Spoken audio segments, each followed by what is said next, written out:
Love this podcast? Support this show through the Acast supporter feature. It's up to you how much you give, and there's no regular commitment. Just hit the link in the show description to support now. Hey, my name is Bex, and welcome to Getting Emotional. Every week, I'll be discovering a brand new emotion, or rather, I'll tell you about an emotion you may well have felt, but had no idea there was a name for. This week, it's limerence. I'm almost furious at this emotion. I'm furious that it exists, that I didn't know about it, and that on researching it, I feel a bit seen. I'm also aware that in the wrong hands, this emotion sounds at best like love, and at worst, not like an emotion at all, just kind of stalking. So I'm going to have to tread really, really carefully with this one. Intrigued? Good. I'm going to start by making some wild generalisations. I suspect a lot of people listening may have, at some point, had unrequited romantic feelings for someone else. You have? For me? Oh, no, right, fair enough. Now, originally in this bit, I was going to tell my own story of unrequited disaster, is that a phrase? But I have edited it out for the sake of brevity, you understand. Definitely not because it was just, super embarrassing. I guess the best way to start by explaining limerence is by saying this. It's kind of having a crush. But more than that, it's a crush that creeps into your head. It's all you can think about. That crush where you imagine yourself with the person. The focus isn't necessarily on a short-term fling. In your head, this turns into commitment. And the situations you imagine with them aren't crazy or outlandish, they really could happen. They're probably almost boring. This so-called loving attachment is generally unrequited and can last for weeks, months, or years. People who don't experience limerence consider those who do to be living in some kind of weird fantasy world, but for people with a limerent object in their lives, it's very real indeed. Now, limerent object, by the way, I should point out, is not the name of my new band, although it would be amazing. It's the name for the person that the limerencer is obsessed with. In their mind, the LO is perfect and without flaws. Thinking about them becomes all-consuming. It can be stressful and draining. There can even be physical side effects. I should point out, feelings of limerence aren't kind of like creepy, stalkery feelings someone might have for a stranger. They can often occur when you're already casually dating someone, or it's just somebody that you know pretty well. Someone with limerence will read into literally anything. A basic text message. Hello. A Facebook comment. Hello. A small gesture of acknowledgement. Hello. All of those could be a confirmation that those feelings are maybe reciprocated. Actions that are pretty neutral might get blown out of proportion, and a limerent person will find reasons to believe those messages or those likes are actually proof of hidden passions. I have to admit, when I first heard about this, it felt a little too close to home. I mean, I fancied people, right? And I've thought about them loads. And maybe, if I'm honest, I've reread those text messages just a little too much to find hidden meanings. Spoiler alert, there were none. Literally just none, they were just saying hi. But I think it goes deeper than my experiences. After all, it's something that can become all-consuming. And I still wasn't entirely sure on how to explain or define it, or how different it was to just fancying somebody or being in love. And that's very tricky because I'm making a podcast on it and I'm meant to be explaining it to you. Then I found somebody who was very helpful indeed. My blog is called Living with Limerence, and I blog as Dr. L or Dr. Limerence, preserving my anonymity because it's such a sensitive topic. And can you explain to the listeners what limerence actually is to you? Yeah, so limerence, you could describe it in a few ways. I think the simplest way to describe it is as a sort of mental state of romantic obsession. So it starts off being euphoric, so it's actually very enlivening, and it makes you feel very alive and like the world's full of colour, and all the excitement that some people describe as kind of new relationship energy. But I think the thing that distinguishes limerence is that as time goes on, it kind of progresses and it can go wrong, and it can become quite kind of debilitating as a state. So you start to experience intrusive thoughts. You can't stop thinking about this person that you've become infatuated with, and it becomes kind of exhausting. It's difficult to concentrate on other things, and you basically have this centre of gravity in your life that controls everything, and it means that you've got kind of a single obsession that dominates your life. Now, I have been doing a lot of reading about limerence because I have found it fascinating. But one thing I find difficult to explain is what's the difference between limerence and, I guess, having a crush on someone?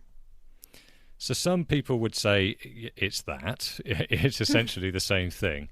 I think, as I said, the distinguishing feature for limerence is it progresses to a kind of involuntary state of kind of compulsive daydreaming about this other person that you're infatuated with, and a desperate desire to get reciprocation from them, to find out, do they feel the same way about you?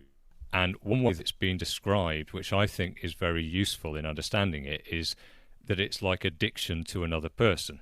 So this other person is so central to your life that you become obsessed, and you have these compulsive thoughts and the compulsive desire to be with them, spend time with them, and so on.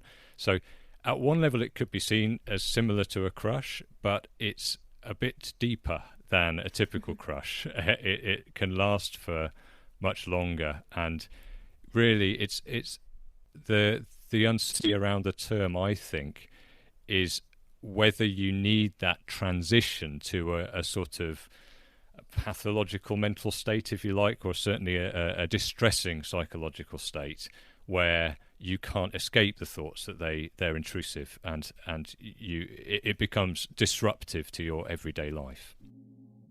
I think describing limerence as an addiction to a person is pretty spot on, and it can become almost destructive. It's tricky to differentiate between limerence and love, but there's a theory that a limerent wants to obtain love, whereas a lover wants to give love away. Limerence was first described by psychologist Dorothy Tenov in 1979 after interviewing over 500 people all about love.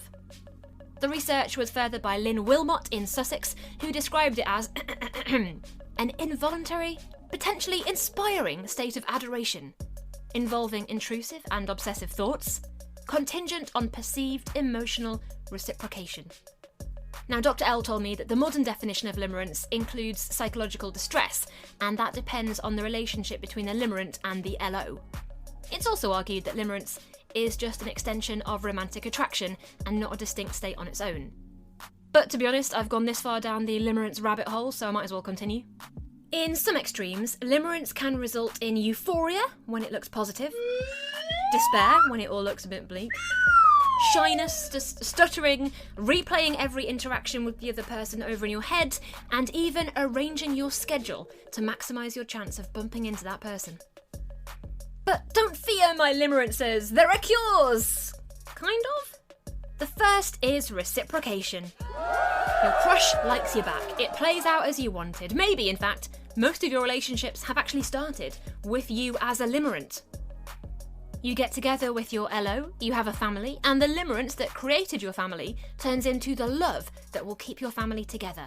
Which, as you'll know, if you've ever fancied someone, and I assume a lot of people have, then this is the dream scenario, and I don't care about you right now because you've got what you've always wanted and you can leave the room. Sorry, back on track. The second is starvation.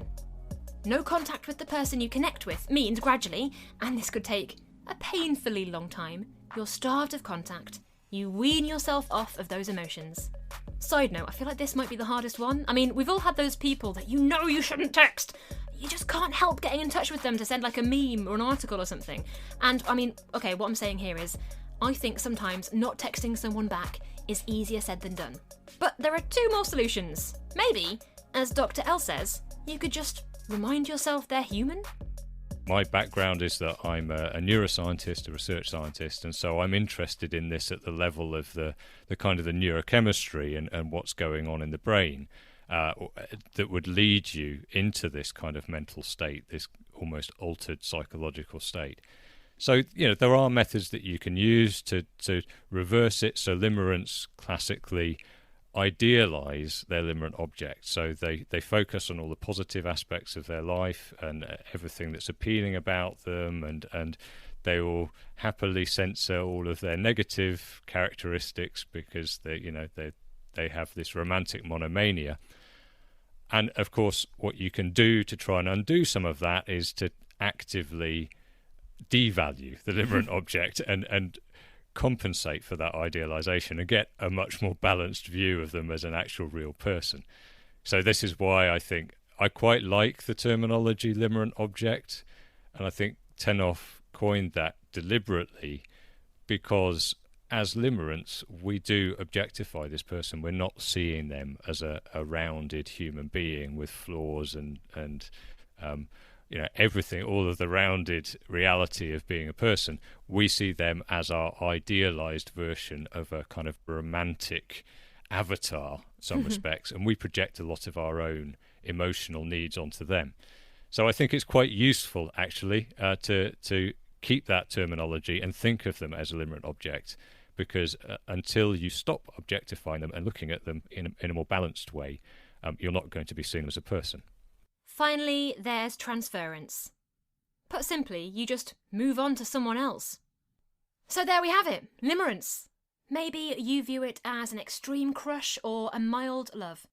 Maybe you're debating whether it's technically a real emotion at all, and perhaps more, it's a bundle of feelings and states of mind in play at the same time. Perhaps you're listening to the description and thinking it sounds a bit odd and a bit creepy? Or maybe you recognise those limerent feelings. You've had them yourself at one point. If so, you're definitely not alone. At least now you know there's a name for the feeling you've gone through.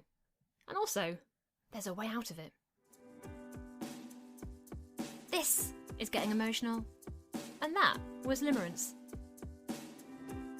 Big thank you to Dr. L for chatting to me, and thank you to you for listening. If you've enjoyed it, please do rate, review, subscribe, get emotional, and I'll see you soon. Bye!